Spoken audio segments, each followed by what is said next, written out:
G'day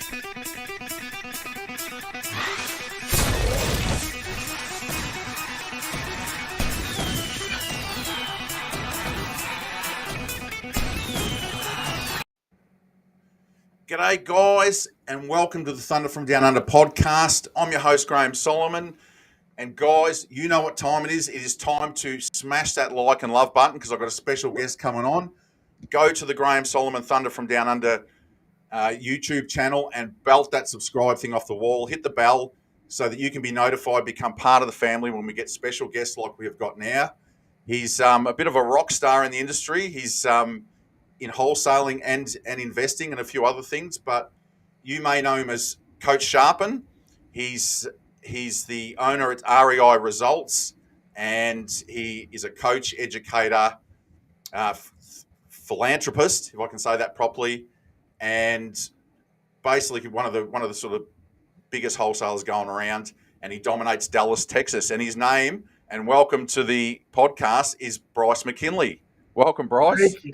Thank you so much, Graham. I'm excited. I love your intro, man. I always get jacked whenever I watch one of your shows. So thank you for having me on. I could see there's 4 or 5 people already like early on expecting this. So you guys, you heard it from Graham, like smash that like, love button, whatever you do, just don't do nothing. I'm excited to pour into your audience today, man. Well, that's another thing you say a lot is do something, don't do nothing. And that's brilliant advice, Bryce, because that's what you do. You're a man of action and amount of results. Your company's REI Results, and you've got the score on the board. I think you're up sort of, is it near 10,000 deals you and your team have done over probably a decade period. So, I mean, that's phenomenal. So, actions speak louder than words. So it's just a pleasure to have you on. Now, Bryce, I want to just share with the listeners how you got into this game, what you were doing beforehand, and sort of a bit about your backstory, who Bryce McKinley, was and is, and all the rest of it. So I'll give you the floor and let you basically share that with us, how you got you started in this business. I appreciate that. For those of you that don't know me, first and foremost, I'm a husband and a dad. I think that those come before anything. And inside of my business, I wear a lot of hats between being the face and spokesperson, the trainer, the recruiter, all the things that us entrepreneurs do. But I haven't always been so blessed to be in this position. I actually started this journey from the backseat of my car through a series of unfortunate events. I was a Fortune 500 business consultant around sales and sales implementation and processes, Graham, and I loved selling. But more importantly, like my friend Zig Ziglar once said, if you help enough people get what they want, you can have everything in life that you desire. And I really latched onto that at an early age. And so my professional career started out in the automotive industry. I was detailing cars at a car dealership, and one snowy, cold afternoon in the middle of Iowa, when nobody was showing up to the dealership, my uncle said, if you can sell a car today, I'll put you on the team next week. And done, right? Done. That's what I was going to do. I was determined. And as my friend Les Brown would say, you got to be hungry. And so I got hungry for that deal. And I opened up the phone book at the time. I'm kind of dating myself, I opened up my phone book and I just started dialing, smiling and dialing, as they say. And by the end of that 6 to 8 hours, I don't remember what the time frame was, but by the end of that 6 to 8 hour time frame, I had sold 2 trucks and an SUV, and I was hooked. Next week, I was about to be paid more money working legitimately than I had ever seen in my life as a young, 17, 18-year-old kid. And that's where my professional career started. I was really hooked with the art of the deal, the art of making my own money, controlling my own destiny. And over the next 2.5, 3 years, I would become the #1 salesperson in the world for Ford Motor Company. I was recruited out of my dealership by Ford, and then later Nissan, Toyota, and Honda picked me up. And I traveled around teaching my 7 steps to business and my 5 steps of every conversation. It doesn't matter whether you're getting to know somebody at the grocery store or you're trying to sell a product or service.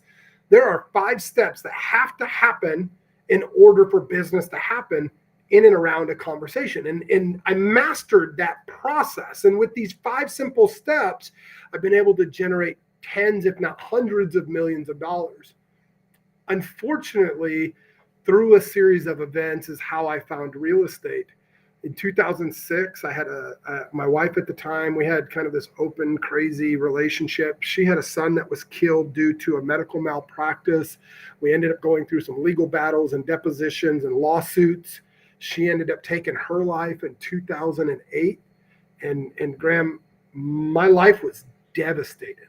I literally lost my marbles, checked out of reality, and 5 companies and close to $80 million up my nose and in a bottle. I didn't care. I just didn't care. Yeah, And that's full on, Bryce. I mean, you know, yeah, that would probably stop most people, wouldn't it?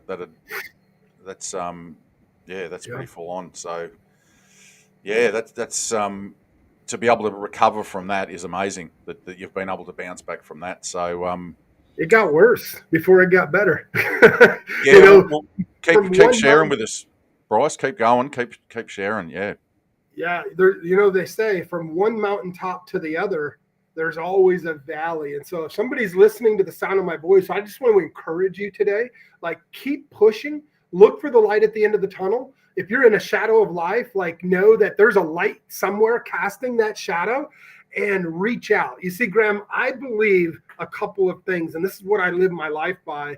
I believe that everyone needs a coach and a mentor. I also believe that you need to know your numbers, whether that's your bank accounts, your phone numbers, who you should call, what you're tracking each day. And I also believe that you should always trust a process. Before you start adding systems to your business and doing the thing and Frankensteining something, you should just find and model after a proven process, because it's going to amplify and escalate your time or shorten your time to productivity and results. And that's why I named my company REI Results. I mean, you know, so here I am battling alcohol and drugs and depression. I ended up losing all of my contracts in the corporate world. What I felt was a lot of credibility thrown out the window. And I ended up losing my house, and I was sleeping in my car. I had gotten a girl pregnant. We had a baby. We did all the things that you shouldn't do. I did all those things and ended up sobering up when we had this child on the way. And I realized really fast that she hadn't made the same decisions and choices. And so I went to work. I hired an attorney to help me out with the last little bit that I had in savings. I ended up getting sole custody of my son. But in battling the story in my head, was I good enough to raise this child? I already failed my other child because of who I had ended up being. Was I a dad because I wasn't thinking right? I didn't feel like I had the right role models. I didn't have any coaches or mentors holding me accountable. I didn't have a community to lift me up when I felt like I had fallen. I remember September 28th, 2011. I ended up writing a letter to my son, and I wrote a letter to my mom, and I pulled my car out from underneath of the water tower that I was sleeping under. And the same 40 cal that sits next to my bed tonight hasn't jammed since. It had never jammed before, but that night, Graham, it jammed 3 times in my mouth. And it was in that moment that I seen that little flicker of hope. And I realized I had a reason to be here. I didn't know what the heck it was, but I had a reason to be here. I would later find out that my purpose on this earth is to not only evangelize for results and helping other people get results, but it was to share my faith and all of the things that inspire and encourage me along the way. But there was a lot of things that happened that night between wrestling with God and coming into this newfound faith of not religion, but a belief system, and telling God, basically, I call him bro. He's kind of gangster to me. You know, that's kind of my background prior to getting into the corporate world. I hung out with the wrong people. And I just told him, I'm like, bro, show up. And it was within the next couple of weeks, I had 20 grand wired to me by an old client. I had an apartment complex reach out to me and offer me a 1-bedroom apartment. I had a YouTube channel that I found, and I went down YouTube University like a lot of us did when we first started, right? The difference that I found between most of you that are listening and me at the time was I had a process and I had a confidence that process worked. And so I took what I knew of this process and this newfound glimmer of hope, which was wholesaling at the time, and I went to work. First 30 days, I contracted 23 houses. The next 30 days, 37 houses. And within a few months, I had made millions of dollars in this thing called real estate that you didn't need any money or any property under your belt. Like, you just needed to do the thing that got results. And so you fast forward now going on 11 years, and we've closed a little over 10,000 transactions. We've helped hundreds of thousands of people get started and tens of thousands of people scale their business, and a small little niche of a few thousand people that have just maximized our academy and our training with 100% success rate to scale and produce these companies that are doing big things, and just been super blessed, Graham. So I'm excited to share, that journey, but also some of the tips and tricks today to help somebody out. So thank you for having me. Well, thanks for sharing that story with us. I just want to ask you a couple of questions with that. Is like you said, you're a husband and a father. You're a man of faith, so they're the main priorities in your life. So that's, I guess, what they call it, your anchor. It keeps you grounded and everything. When you're going through that period, like you said, all this sort of happened in one night. Like you said, like you got to that point, and then you said, "Bro, you show me something." So the fact that the jamming of the revolver, all that sort of stuff. So, like you said, it was almost like the 40 days and 40 nights. You had to wrestle with it, and then from there, you obviously changed your life. You made some changes, you changed your life. And like you said, you already had the tools of the trade in business prior to that, didn't you? So then you've just sort of, once you've recovered as a human being, then you've sort of transitioned from there and used those tools that you were really good at or really good with to start off in, like you said, this wholesaling business. So do you want to give us an overview of once you got up and running? Like you said, your first month, you signed up X amount of deals. How did it flow from there? You've sort of got back on your feet and things started falling in place a little bit. Just take us from there, Bryce, and fill us in, like second month, third month, how it sort of evolved at the start, and just any challenges you faced and how you overcome them. I go back to my belief system, right? Like, everybody needs a coach or a mentor. And there's a big difference between a coach and a mentor. I believe that everybody needs a coach, somebody to tell them like it is. Maybe it stings a little bit, right? You mentioned something there, Graham, about, my wife and my children being my anchor. And I want to put this out there for somebody that's like, yeah, they're my anchor, they're holding me back, because a lot of times when you start these new ventures or these new career opportunities or this new business opportunities, you're going to get a lot of those anchors that are in your corner because they know you best based upon previous experiences and results. And I want to change that mentality real quick. Look for your tether, not your anchor, because a lot of your friends are not your friends when they encourage or discourage you, right? And so I always look for people that are going to tether me, keep me on a leash, but don't keep me on the ground anchored down, right? So like, my wife is my tether, not my anchor. And there's a big difference in my head. Does that make sense? Yeah. Because I tend to float around up here, but as long as I don't go too far, we're all good, right? So yeah, I was thinking about floating off, you know what I mean? So you don't just drift off. So I'll probably use the wrong So for me, that's the difference between an anchor and a tether. And that's where a good coach comes in, because they can light you up, send you off, but reel you back in when you get too far, right?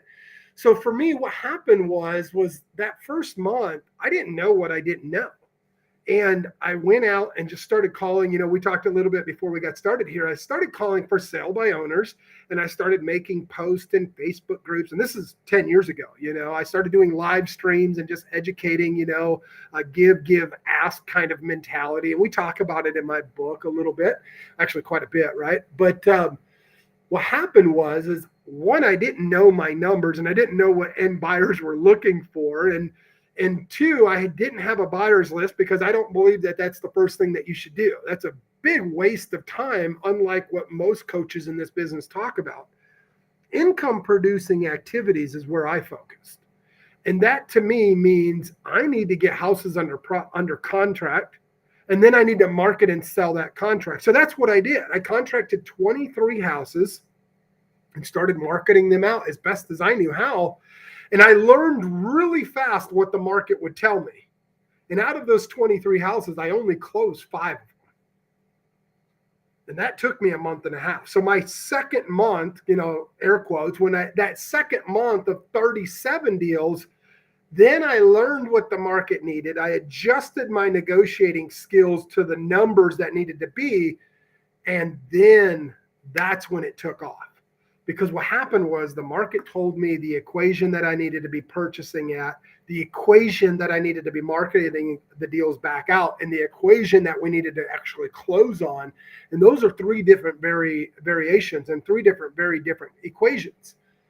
And so in that month and a half in between the first set of deals and the second set of deals, selling these projects in contracts, I found really fast that I needed some help. And one of my core beliefs is find a coach.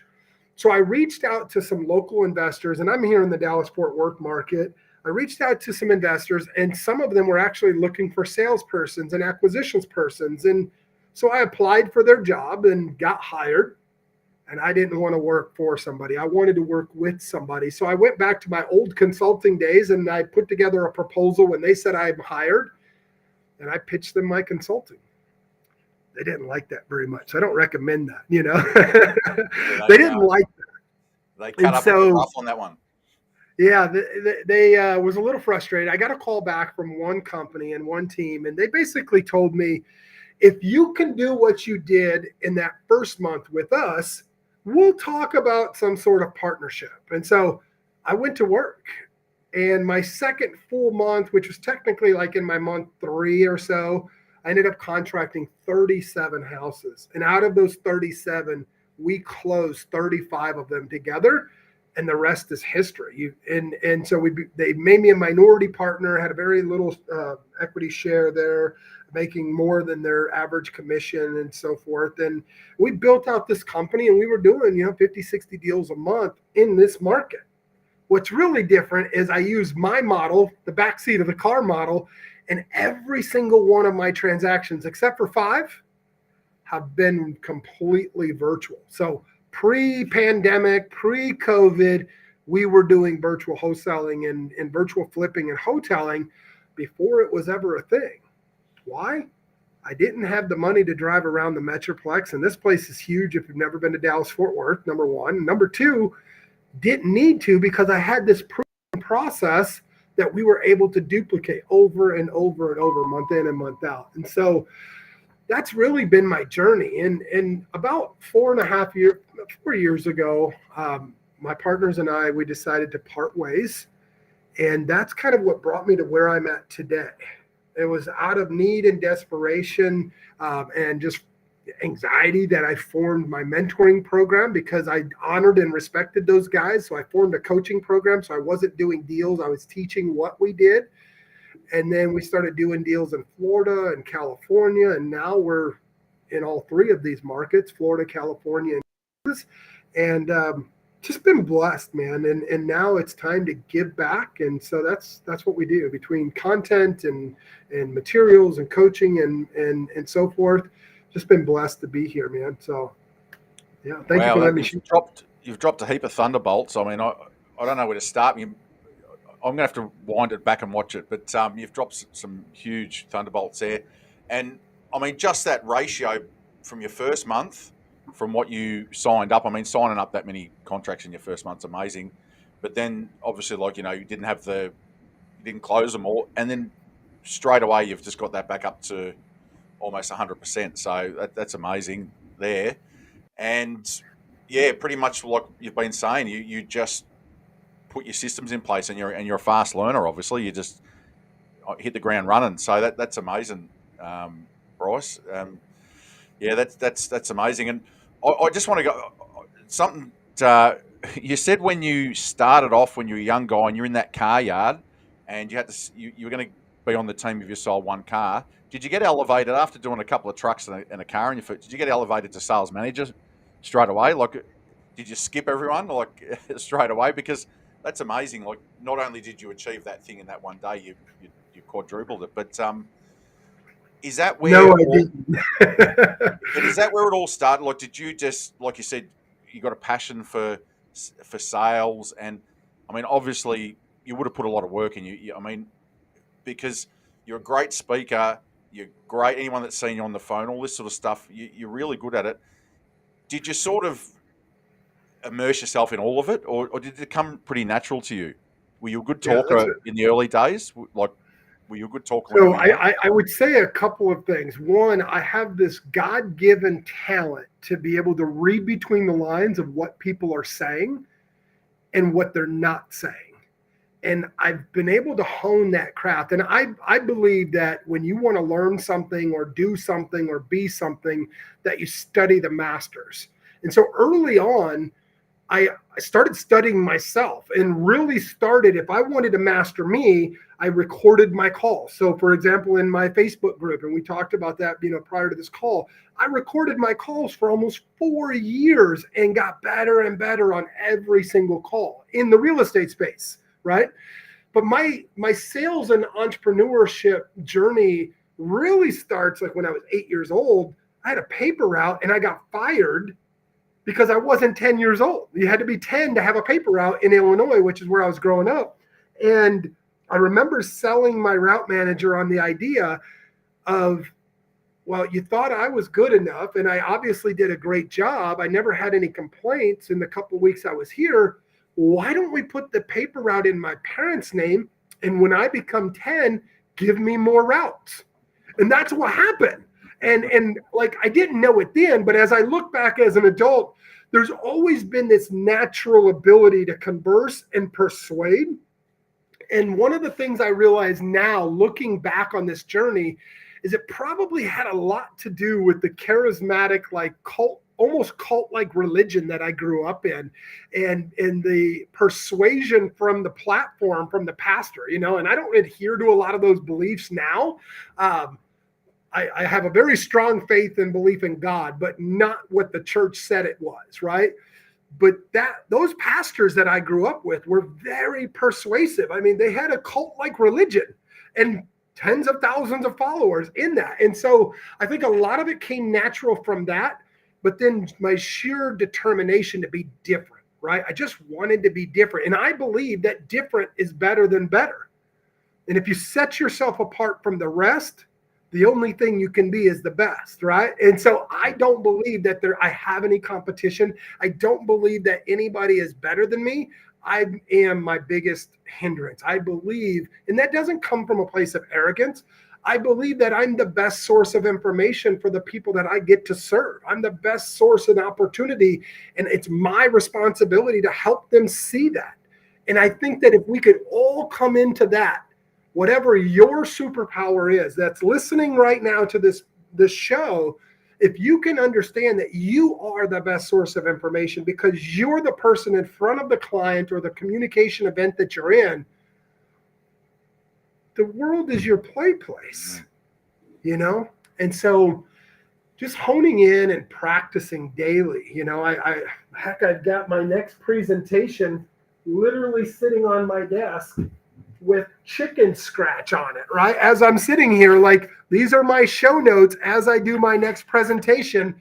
I am literally practicing and making new notes on there as to what I'm going to do. I'm going to be doing some role playing here. And, so I'm constantly practicing what I'm doing today, to get the results that I want. Yeah. So you recorded, did you do any, like,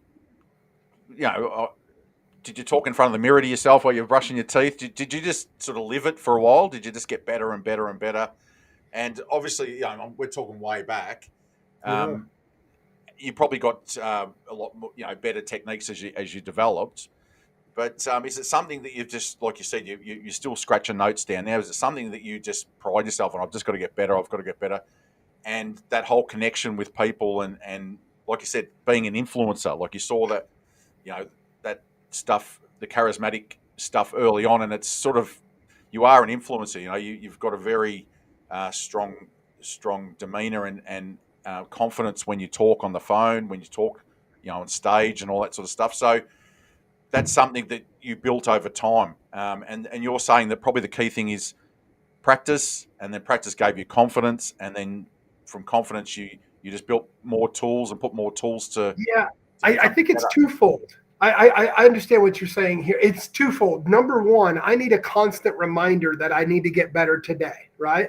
And that's one of the reasons why I wear this hat. It's backwards. So when I look in the mirror, or I do a podcast, or I do a live stream, it says sharpen. Sharpen the tools in your belt today so that you're a better version tomorrow, right? It's also a Bible scripture, right? As iron sharpens iron, so does one another to his brother. So I'm constantly living that motto that I teach and preach, like, have a coach. I've got 4 coaches right now in excess of $100,000 a month to make me a better version of myself.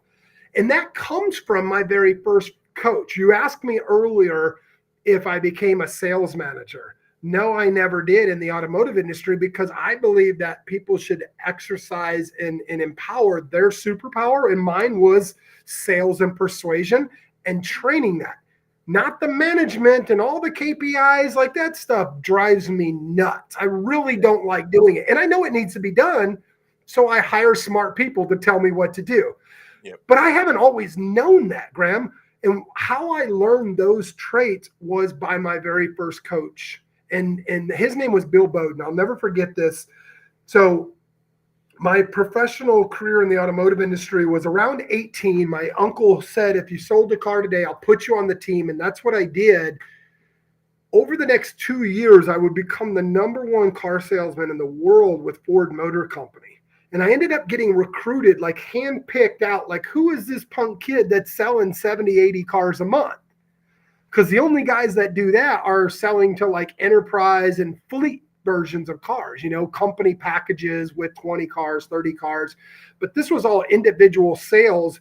And I had a process. I had 3 offices in my dealership. I had 2 assistants, and literally we would just cattle call people through this process that I teach even to this day in real estate. And when Bill Bowden, when Ford recruited me out of my dealership, they said, you need a coach, kid, because you don't even know how to explain what you do. And that's what happened. They put me in the car with Bill Bowden. We traveled all over the country, going to struggling dealerships, and he would pick my brain as to, what do you do when this happens? What would you do in this case? What do you say to the people when you first meet them? Why do you say that? Do you say it differently every time? And next thing you know, he outlined over the 6 or 7 months that we worked together initially. I remember him coming to me and telling me, Bryce, I want to show you something. I don't know if you're aware of it, but you do these 5 things every single time. You do these 7 things every time we step on the floor of a showroom of the dealership. Are you aware of that? I had no clue. I just did the thing today that got the results tomorrow, right? And we put this process together. And he goes, I'll never forget, he looked me in the eyes, and we were going, I think we were in Nebraska. And if you've ever been in Nebraska, it's boring drive, a flat of nothing but cornfields. He goes, I want you to practice this, and I want you to put together this system, and we're going to call it something. And now in any Ford dealership across the globe, you'll see occasionally dealerships that say like Blue Oval certified. That's our process. Oh, okay. And we created this certification to where dealerships looked like they were amplified if they had this process. And then they had better opportunities for floor plans and sales incentives and spiffs for their salespersons. And it was all around these 2 7-steps and 5-step process in training, features and benefits of the vehicle, but really around marketing and sales conversations. And the rest is history when it comes to the implementation, because after Bill, then Toyota picked me up, and then Nissan and Honda picked me up, and then Tyco Corporation and Owens Corning's and ADT and Brinks Home Security. And next thing you know, I've got all of these Fortune 500 plus companies reaching out looking for Bryce McKinley. And I'm this 25, 26-year-old kid that just so happened to simplify everything that was easily implemented into these businesses. And I just took those 7 steps and those 5 steps and put them into real estate. Moved them across to, at first, wholesaling. So do you want to explain to us the steps and everything, like for the listeners and for the viewers? Because you've, like you said, you've just simply taken it across here. You've done a bit of work back here to get it all set up. Or it's quite amazing that you just did them naturally, and someone, like you said, that come in and put them on paper, I guess, wrote them down and said, right, do you realise you're doing this? So, like you said, you needed that person from over here to come in and just jot it all down, systemise it. But then you've brought it across into real estate. Do you want to run us through it, like the 5 steps, the 5 steps, Bryce, and Yeah, let's start with the 7 steps, because the 5 steps. Yeah, the 5 steps are kind of in the middle of the 7 steps. And I think, with the handful of people that are watching, and those of you coming back on the replay, if you haven't already, smash that like button, share this out, invite somebody in. Like, you guys are going to want to hear this. So the 7 steps is actually a lot more simple than you think. Step number 1 is marketing goes out. Step number 2 is almost like not even a step, but you need to know that step in the process. When you put marketing out, leads come in. And when leads come in, you should have a conversation that leads to a business transaction or a contract. And in business, depending on where you're at, in wholesale, we then take that contract, and step number 4, we market it back out to our buyer. So marketing to sellers, leads come in, conversation that leads to contract. And then step number 4, 5, and 6 are the exact same, but instead of to sellers, we're doing it to buyers. Marketing out, leads come in, conversation that leads to a contract. This is no different if you're in the automotive industry, like marketing out, get your dealer floor plan, cars come in your lot, you negotiate at the auction, you sell the cars to the end user, have a conversation, right? And then everything goes to the F&I office in the automotive industry, and the finance paperwork happens, or in our case, in real estate, the 7th step, every deal goes to heaven, the title company closes it, and we get paid. So it doesn't matter if it's automotive or if it's plumbing, siding, windows, roofs, like wholesaling, flipping, the 7 steps are the same. You just have to master the micro processes, which is really marketing, lead management, and conversations. And so that's where the 5-step process comes in. The 5-step process is the steps of every conversation. So I always equate it, Graham, to like going to the gym, right? Like, what's the first thing we do when you go to the gym? You stretch out. Try and walk back out. Right, exactly. I would have said the same thing 9 months ago. Go back and look at the difference in my face 9 months ago. Like, I'm down like 50 some pounds. Yeah. So I'm with you, brother. I hate this workout journey, but I look good compared to I did a year ago. Thank God, right? But yeah, like those of us that stick with it, the first thing we do is we stretch out, we warm up, we get the blood flowing. It's no different in a conversation. Look at our show today. Before we ever hit live, we warmed up. We went through this pattern, right? Step number 2 is very much like the gym. You don't just dive in.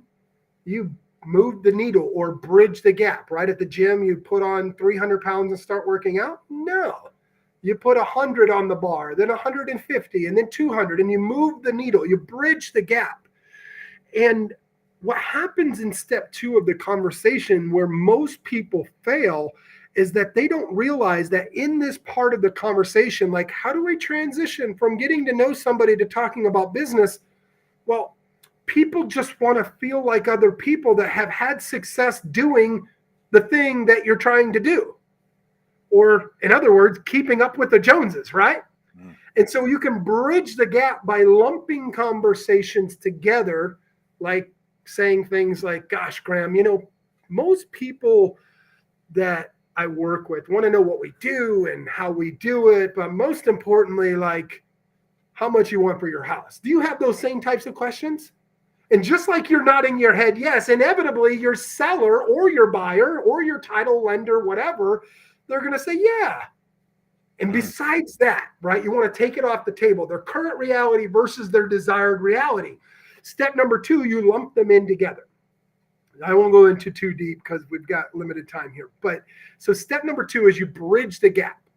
Step number 3 is what I call asking defeating questions. So think about at the gym. What's up, Warren Clark? I see you. You know what time it is. Here's the deal. Step number 3 is what I call asking defeating questions. And so if you're at the gym working out and you're on rep 7, rep 8, rep 9, rep 10, what happens? Chemicals, things happen in the brain to create, muscle fatigue, which in order to protect you, your subconscious says that you're getting weaker.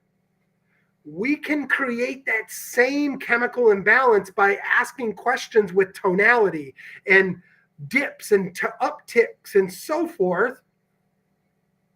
Then you create a limiting belief around their belief systems. And like I often say, I don't believe that people do business with people they know, like, and trust. People do business with people that share a similar belief system. And so if you start out a conversation in 2 different beliefs and you start challenging their beliefs and they want to know more about what you believe, guess what? Now they're ever so close to doing business with you. And so in step number 3, we ask questions that challenge their beliefs, asking defeating questions. And then step number 4, just like at the gym, you rack the bar. You close out your set. In a sales conversation or a transaction, boom. You close the deal. You rack the bar. You're done and at the gym. You don't just get up and walk out. Well, if you're like Graham and I, you might go and grab a pizza or a beer or something, right? Like you're done. But no, you stretch out, you cool off, or you warm down. Same thing in a conversation. Step number 5 is you warm down. Now, what I didn't share with you on both sides of that conversation, the warm up and the warm down, is you better do them with good form or you're going to hurt yourself. You're going to hurt your conversation. And form is an acronym that I use to help people understand and get this stuff faster.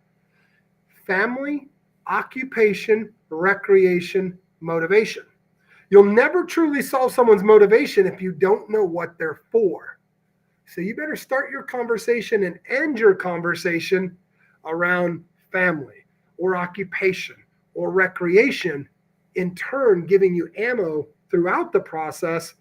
Man, Graham, you said that you needed more time to spend with your family. Like, why haven't you done this sooner rather than later?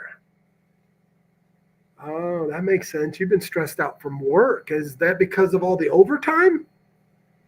Now, what I just did there is what I call rack. Right there in the middle of that, we rack our bar. Rack is an acronym, RAQ, for repeat, assign a feeling or an emotion, and ask another question. And when we do that in our conversations, we will get more out of it, and the other person will do more talking, and they'll feel like they're getting more. In reality, they're actually moving closer to our belief system. And people do business with people that have a similar belief system. And so those are the 7 steps and the 5 steps. I'm actually teaching this. I forgot to tell you this before we went live. I'm actually got a sales training tomorrow for free, like if people want to go to it. So all you got to do is like shoot me a message on Instagram or Facebook and I'll send you the link. But yeah, I just thought of that. Yeah, no, when we wrap up, I'll go through all that information. We've got some stuff on the screen anyway. Just some contact stuff, but we'll go through all your contact. That'd be great. You can tell us how to get onto that for tomorrow. Bryce, just so much information. So you're blowing your mind. Like I said, we call them thunderbolts instead of gold nuggets on here, but you just scattered us with them. Now, what you were just saying there was amazing. Like how just the way that you put that, it's so natural. And then probably the next step from there would be, like you said, to then say I don't know the term that you use, but a defeating Defeating comment, question. because I'm actually selling a house at the moment, and I'm getting done over like this as well. I'm aware of it, and I'm hearing it, and I'm hearing all the stuff. So it's most people don't understand how it works. So it just goes in, and like you said, all of a sudden like, oh, the kitchen. When was it last? 10 years. Oh, well, that's probably not up to, you'll probably do it a little bit more subtle than what I'm saying here, but that's what you say. Then they start putting doubt into their own mind. You're not doing it. They start building this doubt, and it's almost like all of a sudden they start going, yeah, look, and they start looking around going, it probably does need a bit more work than what I thought. Yeah, yeah. And like you said, you're bridging the gap. So Let me just talk to. amazing. Can I talk to? Let me talk to that real quick, because Yeah, this will help you in selling your property and others that are buying properties. So that's actually a really big pet peeve of mine, Graham. Most of us investors, all of the pretenders out there, they're like, oh, you need to pick apart their house and tell them what needs to be changed. In reality, people don't like doing business with people that make their beliefs someone else's versus them making it their own, right? One of my former business partners, Chris Voss, he wrote the book, Never Split the Difference. He talks about getting people to say, that's right versus you're right. And how we do that is with these defeating questions. So for example, like what you use, instead of walking a house or looking at pictures, if you're doing it virtually, instead of being like, oh man, how long has it been since you rehabbed this kitchen? That makes sense. Yeah, we're going to have to take out those cabinets and blah, blah, blah, blah, blah. Instead of doing it that way, what if we started doing it like this? Graham, let me ask you, whose idea was it to put these white cabinets in like this? Oh, wow, that was your wife's. And how long ago was that? are you still married to her? Exactly. Are you, or you could, exactly, you know what I'm doing. Are you still married to her? Exactly, Yeah. right? So when you ask that question, it's almost like it makes them second guess what they want to say. And the minute they do, you're breaking their belief systems down. And you don't have to tell them that it looks like crap. They start to Yeah. believe that it looks like crap and it needs to be changed. Yeah. So then you can ask, so let me ask you, do you think that 10-year-old cabinets will sell at retail on today's market? The next thing you know, they're telling you, no, we should probably do that. And you're like, that's right. Yeah, actually, that's amazing. It is. It's just a subtle shift from like you said, picking the hell out of a place. People get their back up. Whereas, and like you said, with questions, constant questions, so that then you just shut up, and then they're coming with the answers, and they're doubting themselves. So that's brilliant. That's brilliant, Bryce. But like I said, I think people are going to have to wind this back, watch it again, watch it a couple of times, and just pick up all the little tips and tricks that you're sharing with us. And I appreciate you sharing too. You know, that's one thing that you always do is you always just freely give advice and information, and in your Facebook group and all your lives and everything. So you don't hold back, which is great. You've got that abundance mindset. So that's fantastic, Bryce. Okay, and I just wanted to ask you another thing too, because like you said, you were doing virtual wholesaling before there was virtual wholesaling. So you mentioned that it was because, obviously you didn't have the money to drive around, but as you developed, you probably would have. Did you identify early that it was a waste of your time going out there, that you could actually use your systems because you're very systemized, that you could build a system where you didn't need to go out there? You could have A happens, B happens, C happens. So how long ago was that, Bryce? Like how long ago are we talking? How many years So ago? when I first started, I never shifted back to what everybody else was already doing. I just kept doing it this way because it was so much more efficient. Out of the 10,000 plus transactions that my team and I have closed over the last 10 and a half years, we've only walked 5 properties prior to contract. And the ones that we walked after the fact was because we owned them and we wanted to put our hands on them. We wanted to film content and things like that, right? Yeah. And so, it just stayed that way because there was no sense of doing it any other way. I mean, when you do 23 and 37 and then you average 50 plus transactions, like, why go back and do it the old slow way? Yeah. You know? And so we figured out those micro processes. Remember the 7 steps, right? It kind of looks like an infinity sign. You just keep going. How do you do marketing better? How do you find the numbers better? How do you make a better, accurate offer? Well, we firm them up with different types of questions and let them know, pre-frame them and set expectations, right? I highly recommend everybody going and reading the book Boundaries by Dr. Henry Cloud. Like, learn to set boundaries and expectations. And when you do that in communication, then the world is your oyster, right? Like you can do and have whatever you want. And so we really just honed in on that. And then we found, gosh, there's a bunch of struggling realtors out there that'll do whatever you ask them to do for a buck. There's a bunch of college interns that will do whatever you want so that they can say they've got real estate experience as an intern on their resume. There's a bunch of, struggling veterans in America that can't find jobs but are super dependable if they just knew how to work a phone and a computer. Guess what we do? We empower, hire, and train those guys. And now all I've got to do is get a contract, get an address, hit a button actually in our CRM now, and it books a scheduled appointment on their calendar. And next thing you know, that veteran's just done 3 inspections a day for 5 days, 15 inspections times $75. He just made a couple $1,000 this month, and all he had to do was take pictures. Yep. Brilliant. Yep. Definitely. Man, I'm so pumped up. I just want to get off and ring some for sale by owners and I just want to go.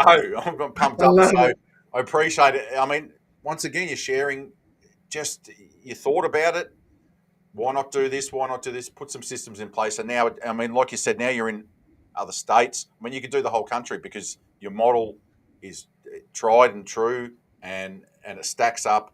And there's more to it. I mean, like I say, Bryce, you're the master at talking on the phone. You're the master of all, like you said, all these methods. So, obviously you've got to become good at it. So people that are new have to practice. They have to do all the things that you said early on and just get out there. But taking action is probably one of your mottos, isn't it? You took action and you encourage your students and people in your team to take action. Just get out there and do it. So I like to quote my son, when people say take action, it always sounds easier said than done. You know what my son once quoted, and then shout out to hashtag the middle school millionaire. He's 11 years old and the kid's just a genius. And he's got this mindset that we all could learn from. He said, the number one gun that killed the most people is the gunna. I'm gonna do this. I'm gonna do that. Just do it today. Trust and believe that you got it. You can do it. And nobody else can do it better than you the way that you do it. And the rest is history. So, yeah, stop gonna do this, stop gonna do that. Just take action. Beautiful. We could keep going, Bryce, because I could talk to you all day. I know you're a busy man, so I appreciate your time for coming on. I just want to go through how people can reach out to you. Obviously, we've got REI Results Academy there, so people can go to support at reiresultsacademy.com. You've got the actual website there, and you've got 5hourflip.com.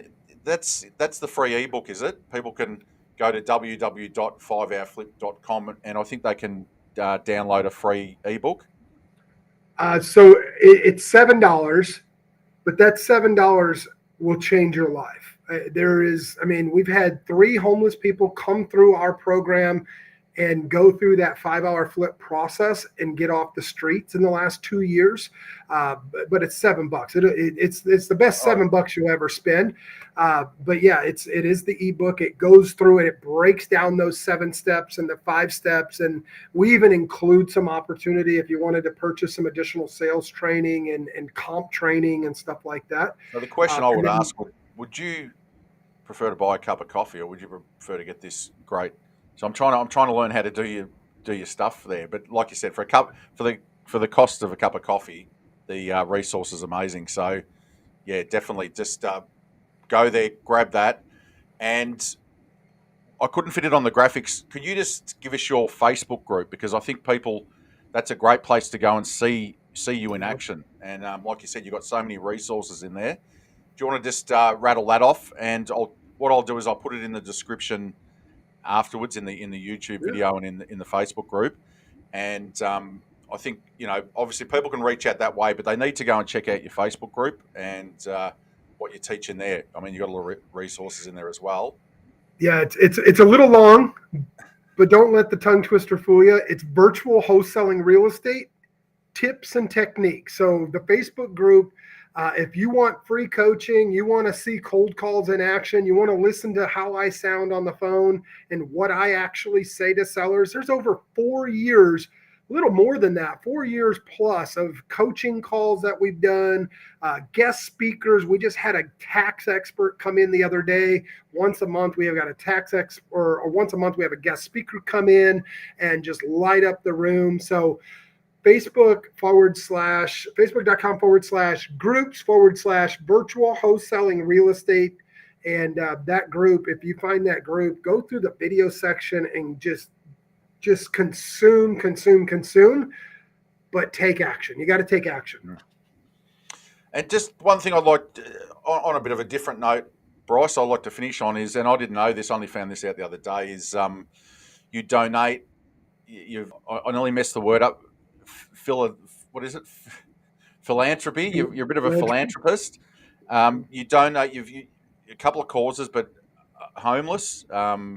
You do a fair bit of donation to the homeless, and also young entrepreneurs and young kids, and that you're very passionate about that. So that's something that probably people need to know, that it's not just all, dollars. Let's do this and that. You've actually got some causes that you're really passionate about, and you love helping people as well, especially in your local area, in your local city.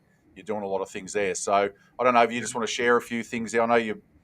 I don't know if it's embarrassing. Yeah, I appreciate that. This is not only a constant reminder on my hat, but it's also a nonprofit. It stands for Selflessly Helping All Ready Persons Eager for Nurturing. And we go out once a month and minister and love on the homeless here in Dallas, Fort Worth. You guys, you may or may not know this, but just here in Dallas tonight, thank God it's starting to get nicer out because it's been cold. But just tonight, there's going to be approximately 1,500 to 1,600 kids under the age of 15 sleeping in a car, under a bridge, in a box, homeless. That's crazy to me. 1,500 plus children under the age of 15 tonight are on the street battling the cold weather. And so it's become a passion of mine because I was sleeping in my car 10 plus years ago, and we went, we couldn't stay in the shelters because I had my son, but and I was a male, that's got to change. And so once a month we throw a big block party, we serve breakfast, and then throughout the day we have food and trucks show up and feed, and clothes and hats and scarves and blankets, shorts and t-shirts and shoes and socks and underwear. And then at the afternoon and evening, we bring in tons of pizza and have a big pizza party, blast music. We do this whole big block party once a month and just give back to the homeless here in Dallas, Fort Worth. And then a lot of the remaining proceeds also go to the Women and Children's Battered Shelter here in the Dallas, Fort Worth area. So thank you for letting me share that. No, that's bloody awesome. That is unbelievable. And, go hard, play hard in business, set lofty goals. But when it comes to that side of life, be a human being and try and give back and try and empathy. You're very empathetic because, like you said, you've been in a situation like that. You know the feeling. So it's fantastic that you give back and help all those people out. And yeah, anyone that's listening, if you can make a difference, if you can, become a gun in wholesaling, investing, whatever, and there's a bit of surplus of money, try and give it back because that's inspiring. From the start, your story, from early days when you had some difficulties, you've overcome them, you've risen up, and even now, with what you're trying to do in your own communities, and that, it's fantastic. So it's been a pleasure, Bryce, for you coming on. And okay, I'll wrap it up.